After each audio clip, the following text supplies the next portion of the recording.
Welcome to the Filipino American Women Project, a podcast show that shares stories and life lessons told by individuals living or have lived in America that are of Filipino descent and identify as female. I'm your host, Jen Amos, a fellow Filipino American woman, and I'm excited for you to join us. Let's get started.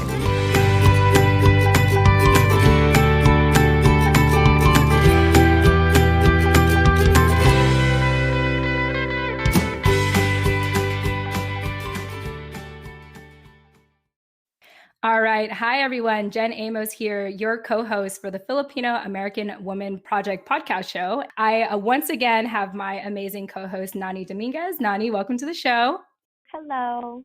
All right, everyone. I am super excited to introduce you to Rachelle Peraz Ocampo. So Rachelle currently manages development, fundraising, special events, and communications at a federally qualified health center in Chinatown, New York to be specific.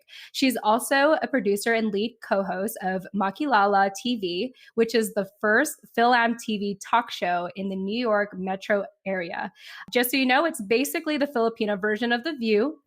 She's also a board member of Roots of Health, which is based in Palawan, Philippines, where they provide free health services and education to women and families. It's also led her to co-create and produce Raise Panay, along with Justine Fonte, and I say JL. JL is the nickname for her, which we're actually interviewing soon. So you'll hear more about JL in a little bit. And with Raise Panay, it is the Filipino version of Vagina Monologues, where they share their own stories as Filipinas and raise funds and awareness of the services for Roots of Health. Rachelle, welcome to the show. Yes, so honored to be here. I love that you're being able to use this platform to share Filipino American women's stories. Yeah, it's been a great experience so far. We started in 2016, but I went on a hiatus in 2018. And at the time, we actually were doing Facebook Live when we first started. But when we came back, it just made sense for me, at least, and my time and stuff to do podcasting because it just feels more natural. And I feel like when you're in front of a camera, I mean, you can tell us, but when you're in front of a camera, at least when you're doing Facebook Live, you're looking at yourself on the cameras, like you're looking at yourself as you're talking. So it just got a little weird. And I think podcasting, it just feels more comfortable for people to just, talk and not worry about how they look, but just focus on the message that they're trying to give. And it's crazy because, we just started about a month or so ago and we're already on, I think this is our 12th episode. And we've already had over 600 total plays for all of our shows. Wow. Yeah. And we have people listening in from all over the US and we have little percentages from all over the world now. So it's just really awesome that although we relaunched this recently, it's been gaining a lot of traction. And so, I thank you for being on our show and helping us create this space because if it was just me, it would just be me. And I don't think people just want to hear me talk. So, when we have people like Nani join us and yourself, it really just expands what we're doing. And hopefully in our stories and our discussions, it'll resonate with at least one person. And that's really what this is about, is just normalizing our stories and our conversations so that a Filipina can listen in and be like, oh, okay, cool. Like I matter, or cool, I can be anything I want to be, or I can just be where I'm at, and where I'm at in life is enough, and I think the more stories and conversations we have around that, the quicker a lot of us will just be confident in who we are. You know what I mean? Yes, completely agree. Yeah. All right. So I want to start with asking you how you heard about the project and why you chose to be on our show today. Yeah, so I first heard it about the Filipino American Women Project from Josephine Amos, who I feel like you have heard of, who mentioned that her sister created this platform. And I was like, oh, okay, let me check it out, because I was also Facebook stalking Josephine to see how legitimate she is. Oh, because when she first approached me to do and produce Raise Panay, I was like, who is this person? Is she really serious? What's her ties to the community? And so when she mentioned that you were working on this project, I was like, yes, Thank you. I mean, you really do surround yourself with the people that you want to be. And she mentioned your project, and I was like, this is incredible. I love it. So yes, I am honored to be able to be a part of this journey with you and with all the other Filipino American women who are listening in. Thanks, Rachelle. We're really happy to have you. And I'm glad that you had a chance to work with my sister, or she had a chance to work with you, actually, which we'll get into a little more later, I'm sure. So, this show is really dedicated to individuals living in America or have lived in America who have Filipino descent and identify as female. And so, would you care to share with us why you identify as a Filipino American woman? Well, I was born and raised in Long Island, New York. And if you know anything about Long Island, there's not many Filipinas or Filipino families that are there. When we first got there in the, I think, 80s, I was one of the only Filipinos in my school. In my town, I could count a handful of them. I wasn't really surrounded by the Filipino community. The time that I was actually involved in the Filipino community was in college at St. John's University. And that is where I was exposed more regularly to the Filipino community outside of my own family.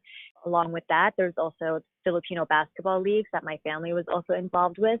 But Nice. Really, it was it was really being raised by my mother, Nelly, who is from Bicol, my dad, Ronnie, who's from Quezon City. They really instilled community in me, even though we weren't surrounded by Filipinos.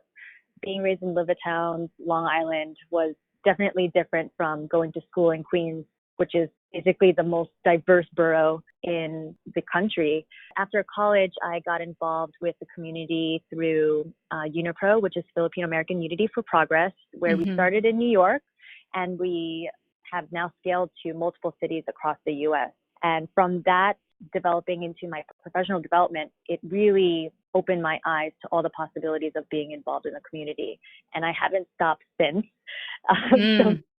So ever since UNIPRO, I got more involved in different community organizations and leadership positions.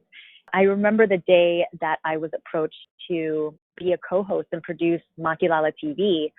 It was back in 2013, and that was, you would say, the peak of my burnout year, when I was involved in way too many things, and I had a very serious problem of saying no to things. So Makilala TV was just another yes on my plate. And I had the most major sense of imposter syndrome, saying to myself, why me? Why would you choose me? I don't even like talking about my feelings in public, let alone my opinions about things. Why do you want me? At that time, the founder, Christina Pastor, she wanted, and she was looking for somebody who was younger in the community that was a leader, and that fit the bill. And I was semi-available at that time. So yeah, that led me to Makilala TV, which is where we use as a platform to uplift and share voices of Filipinos in the community. And yeah, that was a turning point, Makilala TV. It really exposed me to not just the young college student type of groups, but also the titas and the titos who have been doing community organizing for decades. So it's great to be that middle person to understand and hear from their experiences. That's incredible. I'm just curious, is there a reason why, I know your parents met in New York, but did they have their reasons as to why they chose to go there? I know that a lot of Filipinos, at least in my experience, when they migrate to the US, they typically end up settling in California. Like, in fact, most of our stats of people listening in are from California. So I think it's really cool how you were kind of placed in an area where you weren't that exposed to the Filipino community. But yeah, I'm just curious to know if you know why your parents had chose to go to New York.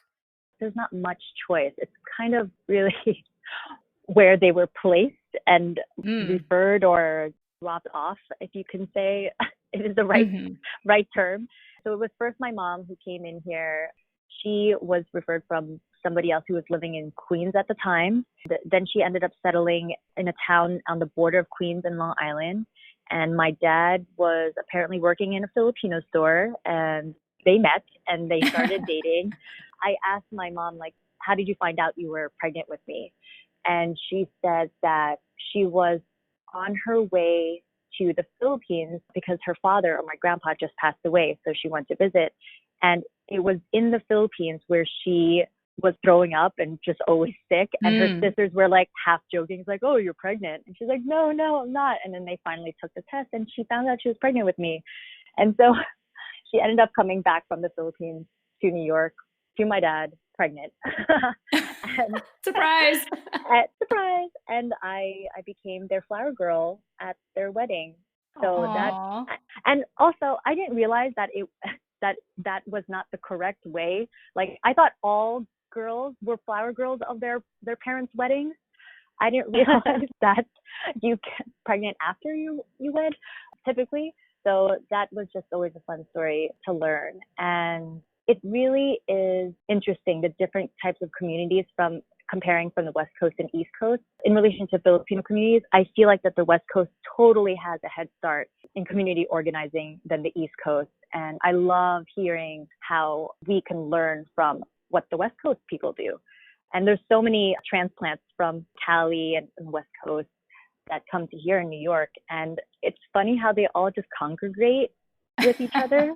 Yeah. And they all just end up knowing each other, it's cool.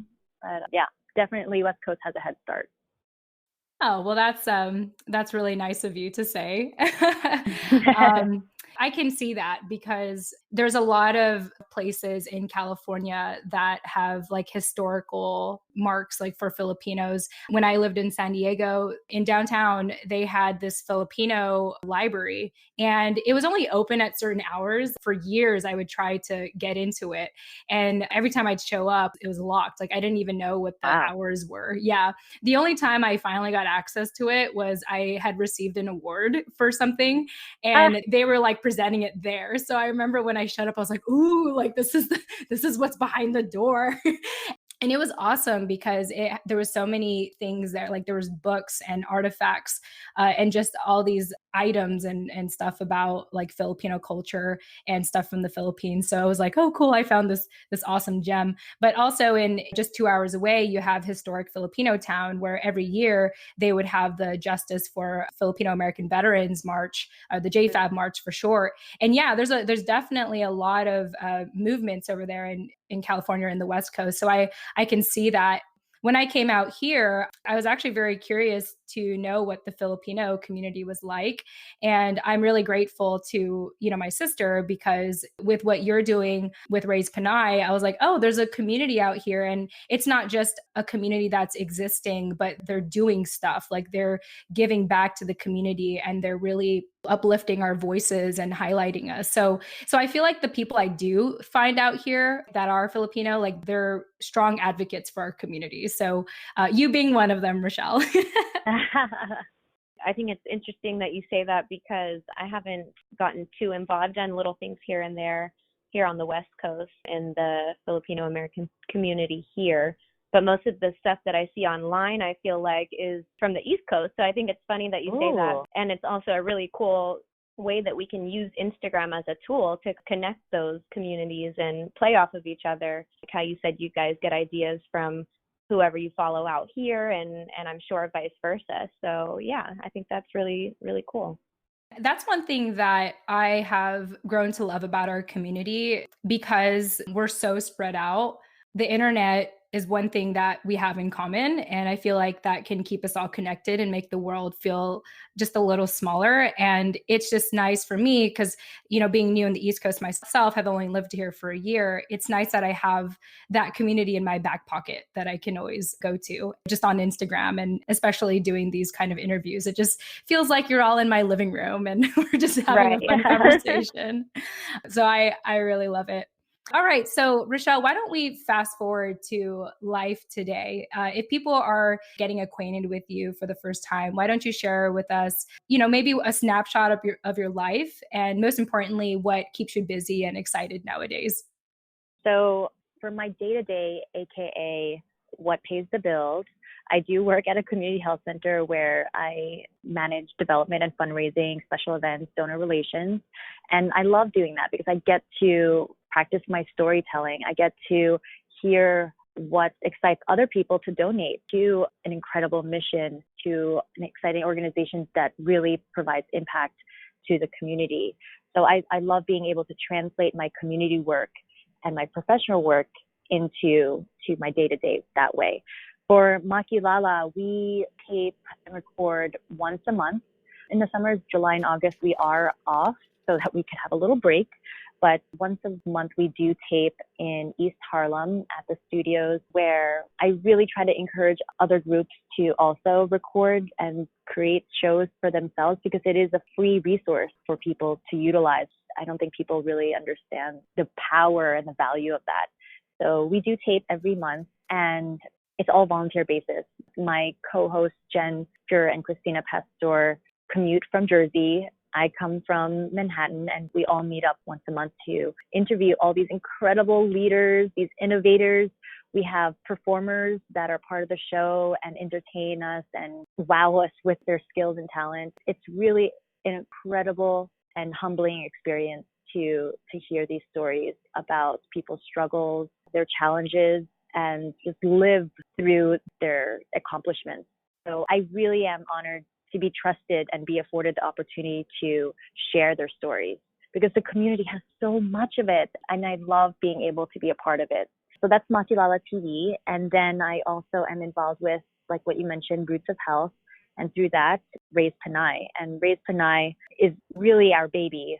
Between Justine and JL and I, we really cherish this platform to really curate these stories and empower women to share them, because there's some really sensitive stories. There's some really powerful ones. The one that I shared was basically comic relief. And I've always wondered if anyone else went through it. And after I shared my story, I did get some people who said, like, yeah, I heard that too, but I never did it myself. I was like, I want to know who else went through this process. Have you guys, this is like super TMI, but do you guys remember the first time that you had your first period? Oh, yeah. Oh, yeah. Okay. Yes. So in your experience and from your parents and your grandparents, have they told you anything specific about what you should do on your first period? No. I remember exactly how it happened. My mom. So this was after I lost my dad. So like a couple years later, I didn't have like a very, emotionally connected relationship with my mom. So I remember when I first told her I was on my period, it was as if I was in trouble. So she had a pad ready for me. And it was funny because it was like you ever imagine like maybe someone giving you a handshake, but they don't let go for a while because they want to be sure that you understand what they're trying to say or something. So she was like trying to give me this pad, but before she could give it to me, she was all like, I don't remember exactly what she said, but she's all like, you're on your period now. And you need to take care of your body. Like it was something very like demanding. Like I think the period meant like pregnancy for her. She's like, you better, take care and don't use tampons. They're bad for you. Just use pads and only pads. So that was my first experience of when I started my period. I remember that conversation very well. All right, Jen Amos here, jumping into the middle of our show, as I always do, to remind you why this show is possible. So, at the end of every episode, I tend to say, if you didn't catch our guest contact info, don't worry, we'll have those in the show notes. Check them out. I worked so hard on them. You're welcome.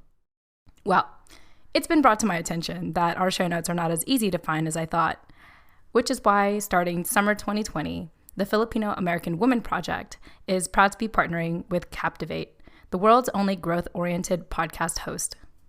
Captivate is created for independent podcasters, designed from day one to help you to focus on audience growth and the expansion of your audio influence. One way that Captivate makes our lives easier as independent podcasters is by taking the guesswork out of making a website for your show. That's right, a website for your show. So listeners, starting summer 2020, finding our show notes will be so much easier. All thanks to Captivate. You're welcome, as always. If you're about to start podcasting or are getting burnt out from all the extra work of producing one, like building a website, consider a 7-day free trial, that's right, free, with Captivate by visiting thefil-am-woman.com. That's the Fil-Am, short for Filipino American Woman.com. Or, check out our show notes in the meantime, which is in the details section of each episode. Once again, you can visit thefil-amwoman.com or visit the details section of this episode. That sounds traumatizing. Yeah, no, I didn't realize it was a Filipino thing. I didn't know what this was. But when I first got it, my mom was at work, so I had to call her. And the only people that were at home were the guys, like my uncle, my dad, my guy cousins, my brother. So, like, I was alone. So I call her up, and after I go to the bathroom, and I'm like halfway in the middle of like trying to wash it, my mom's like, "No, don't wash it. You're supposed to rub it on your face." I was like, "What are you talking about? I've never heard of this before." So she convinced me that that's what you're supposed to do so that you do not get pimples. Oh my And of God. course, teenage me, I will not go against that. I don't want pimples, you know? Yeah. So I proceeded into rubbing half bloodied underwear on my face and traumatized for life about it. And then she told me to go on the top of the stair step and jump so that I don't have heavy periods. And so there's these like random things that I've never heard of before until like that moment. And so that was the story that I shared on Raise Panay. I know that you watched Raise Panay this past June, and you noticed a lot of it was very serious and sad and powerful. So just thinking about me saying that story, it was very different than what the typical Raise Panay story was, but it was my story. And that's why I felt like I could have shared it, because I realized that I was not alone. And I hope other listeners, if you guys have ever experienced this, please reach out to me so I don't feel yes, please like, comment. Where did this originate? Tell me, did it work? No. Yeah, did you get pimples? Of course. I did. Yes, of course I did. And I love that you mentioned that thing about don't use tampons. And so that's also what my mom said, like, you can't use tampons. It's going to make you like not a virgin or anymore, or something like that. So, oh my God. I mean, these things are real. I mean, there's a lot of things that prohibit us from really making life more comfortable. It was life-changing, that experience. That's traumatizing. I laugh about it now because I'm thinking to myself, like, yeah, I'm totally going to get my future daughter to do this. It's like an initiation for the first initiation. It's funny because JL, when I talked to her about this, because I asked people, like, do you know the origin of this? Because I tried Googling it. I couldn't find any, like, something of substance. And she said, like, we shouldn't be doing things just to do it. We should really be finding out the reasoning of why, because there should be something sacred of the reason why your mom is asking you this and why she did it and why her grandma did it. So I am very curious if anyone has actually heard of the origin of this tradition. Did you never ask your mom why she wanted you, like, later in life? Okay, so when she watched the Raise Panay, she didn't know what story I was going to share. And she was so embarrassed for me, because when I mentioned the period story, I was talking about her and our experience together. So she was super mortified. But she was like, "Rachelle, why did you say that?" And I was like, "Because it's true. You told me to put it on my page." And it was like a normal thing for her. There's so many Filipino traditions that are just, we don't question it. We just do it. Yeah, so that's just one of them. My mom would always tell me to not go to bed with my hair wet, because otherwise I would go blind. Has your parents told you that? Totally. I've heard that. I've also heard that you can't vacuum at night because you're going to suck up all the good luck. Oh. Yeah. There's so many little, and I don't know if it's just her making things up, or I don't know. Who knows? Yeah, I want to like research the origin of these things now too. Now I'm curious. My period story is a lot less exciting than your guys's. I got mine when I was with my dad, and he was out somewhere, and I called him, and I'm like, "Hey, I got my period," and he was just like, "Call your mom," and ask her. And yeah, that's what I did, but not anything real exciting. Definitely a movement of like really taking ownership of your period and being proud of your period, and having like period boxes. Like when you first get your period, people give you presents. Like there's a whole movement of really being proud of your first step of being a woman. Yeah, and that's nice. When I got mine, I had no preparation, or no one kind of sat me down and told me that was going to happen, you know. I kind of had to just figure out what was going on as it happened.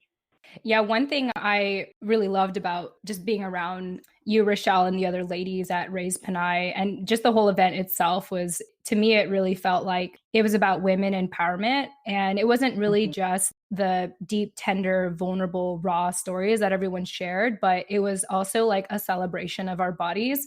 I loved that the number one raffle prize was a vibrator. Yes. Oh, was it? Yes. It Yes. was a handless vibrator. Yeah. Yep. And yeah, and it wasn't just like any vibrator you would like get on Amazon or a store or something. It was like a high-end $100+ vibrator. And it was funny because I put most of my tickets in the raffle thing, but I didn't win it, unfortunately. But either way, I just love that for Filipino women, Raise Panay is just that environment to celebrate all of you, your skin, your body, your culture, your traumas growing up. And it was very inspiring. And it's my hope in the future when I'm a little more settled in the East Coast here in Virginia Beach to potentially, reach out to you and the other ladies about possibly starting something over here. So I'm putting it out there in the universe, to see if there's put it out. Yeah. So if anyone is in Virginia Beach that's listening to this, please reach out because I would definitely love to bring that over here because I just think it's just another way of sharing our stories. And that's one thing I noticed in the last month or so of doing these interviews is that there's just a ton of, all of us have the same goal, I feel like, in whatever we're creating for the Filipino community. And it's to just celebrate us and to find healing in our own traumas growing up. So all beautiful stuff. Well, thank you, Rachelle, for giving us a snapshot into your life. I love how involved you are with the community and really uplifting Filipina women voices and everything. We actually are now at my favorite part of the interview, although I've enjoyed this entire conversation so far. The purpose of this project, is one, to celebrate the Filipino American woman's story and experience, but also to have a collection of life lessons by the Filipino American woman. And so for you, Rachelle, the big life lesson you wanted to share today is that the most powerful thing you can do is ask. And I'd love for you to elaborate on that and even share maybe a story or a milestone in your life that led you to that big life lesson that you live by. Yeah, I really live by that idea of how important it is to just ask. And people really take it for granted how powerful it is. So I've received a number of sponsorships, collaborations with other groups, free food that comes just from asking. It really is all about how you present your mission, your goal, and how excited and thankful you are to have that partnership with that person.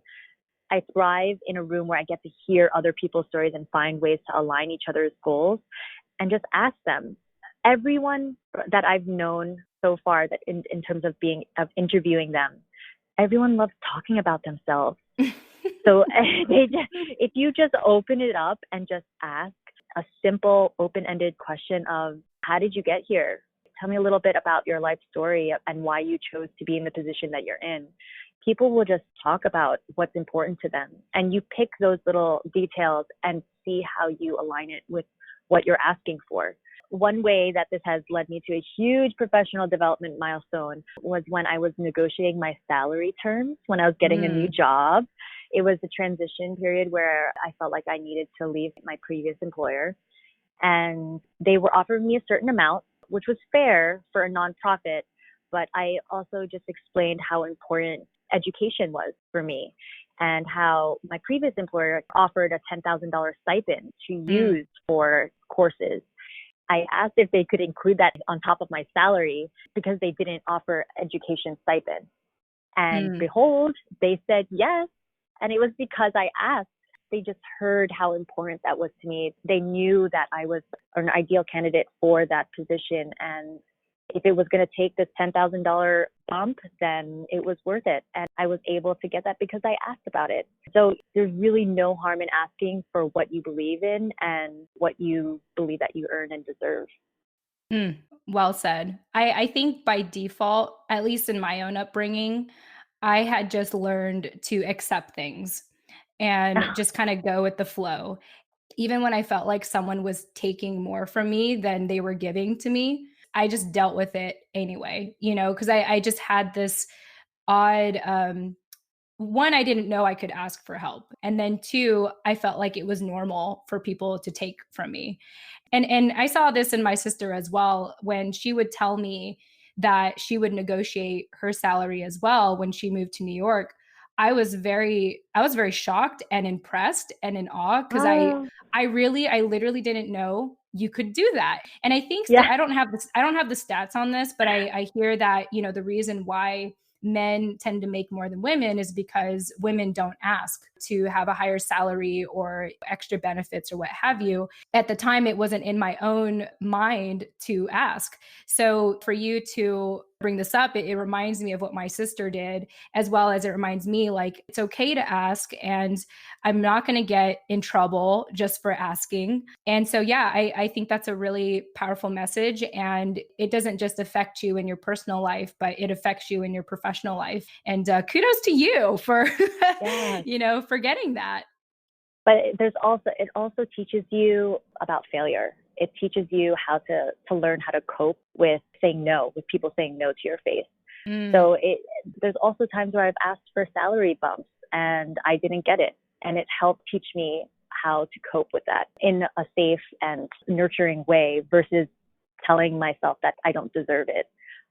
There are external factors that don't allow people to get salary raises. But again, it doesn't hurt to ask.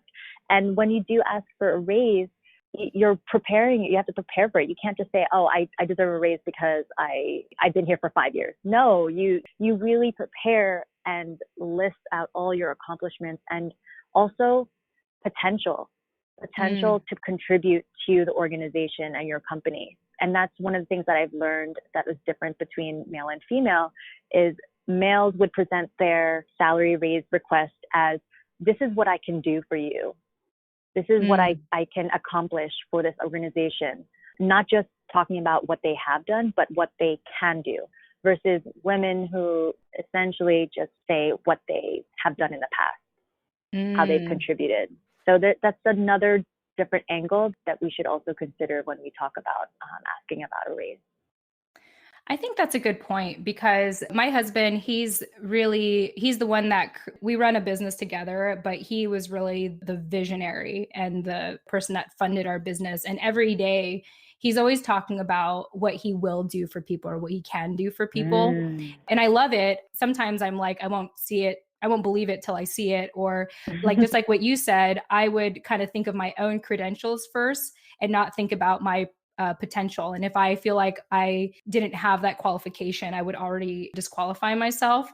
And so that's a really interesting thing to bring up is maybe it's very common for us to not sell ourselves in a way, not in an awful way, but, be like, this is, it's hard. I think a lot of us struggle with selling our value. And even when we are put in that position, not having the education to articulate it, to like, what do you say? Like, how do you, even for myself, like prior to my husband, I've never worked a full-time job. I'm so ashamed, but I'm 31 and I've never worked a full-time job, but I've been a business owner and I've been in sales for the majority of my adult life. But part of why, well, thank you. Part of why though, I couldn't get a job or why I didn't want to get a job. And when I got fired from jobs is because when I would get jobs, I would constantly I feel like I was constantly facing myself and my inadequacy. I never felt like I was qualified for a job. So that's partly why, like, I think I have this, like, I think I'm allergic to jobs because I feel like I'm just not, like some people are kind of like, oh, that's so cool. But no, you guys, you don't understand. Like, I'm afraid of jobs. I feel like like in jobs, you're constantly having to prove yourself and then you're not getting paid what you're worth. But when you're an entrepreneur and you're building your own stuff, it's like, the only person I can blame is myself. And for whatever reason, I find more comfort in that than what other people think of me in the workplace. So if I were to get into corporate America or get a job, I love those professional tips that you gave to learn how to articulate your worth and why you deserve a raise and everything. I think that's a really good advice. And I appreciate hearing that. Nani, is there anything you want to add to that? Yeah, I mean, that is great advice. And I think that when there's something that you want to attain, whether it be professional, personal, whatever, that really applies to not just the professional world. I think that when there's something that you really want and you don't know how to get it, you can be in your head so much about all the reasons why you shouldn't or all the reasons why you wouldn't. But once you just do it and just ask with the proper preparation and everything, have your facts straight and all of your information ready to go. But once you do that, even if the answer is no, it kind of just brings you back to reality. And if the answer was no, then it's kind of like you pinch yourself and you look around and you're like, oh, I'm still okay. I'm still alive. I can move on. You know, you can't ever reach that point unless you take that leap and do ask. I think that's really important to know. Yeah. Yeah, it's like when people reject you, it doesn't mean like you're still alive. You know, it's not like you're facing death when people reject you. And Right. But I you think don't that's know that until you experience it, you know? Yeah. So before you take that leap of faith and just put yourself out there, you're going to live in that prison of just all the reasons that you're telling yourself it won't happen. Yeah, absolutely. Well, I think that is one awesome, powerful life lesson. Rachelle, I want to thank you so much for your time. I appreciate you sharing your story, your life in Long Island, your parents and their background, and your involvement with so many things over there in New York. Before we head out, do you have any closing thoughts for us? Yeah, and I feel like that you touched upon it earlier. Imposter syndrome is real. It is so real, and I experience it as a Filipino woman. I still struggle with it to this day, of this dangerous idea, asking myself if I am good enough for a role or a salary bump, a promotion, to simply approach a certain leader. But then again, I think about the main point is it does not hurt to prepare and ask. I always try to challenge myself to understand that I do have a place in this world. I do have a role and a chance to make an impact. And while I am doing that, to the idea that I can feel fulfilled. So I will continue doing community work. I will continue doing Makilala and Raise Panay until I feel like that people can either take on the work without me, or that I feel like that it's not fulfilling anymore. I really feel that imposter syndrome has taken its many forms, but hopefully if you build enough of a support system, you can encourage each other and other Filipinas that you do deserve to be where you are. Beautiful. I love how you say it doesn't hurt to ask, but more importantly, it doesn't hurt to prepare and then Yeah. ask, you know, because we could ask for anything we want. And I think that's part of the fear. Like, I think for myself, when I'm in situations where I'm afraid to ask, a lot of times it's because I am unprepared, whether it's to address my points or maybe I hadn't surrounded myself with a loving community to have that confidence to ask. But I think that is very sound advice. And yeah, I agree. The imposter syndrome is extremely real.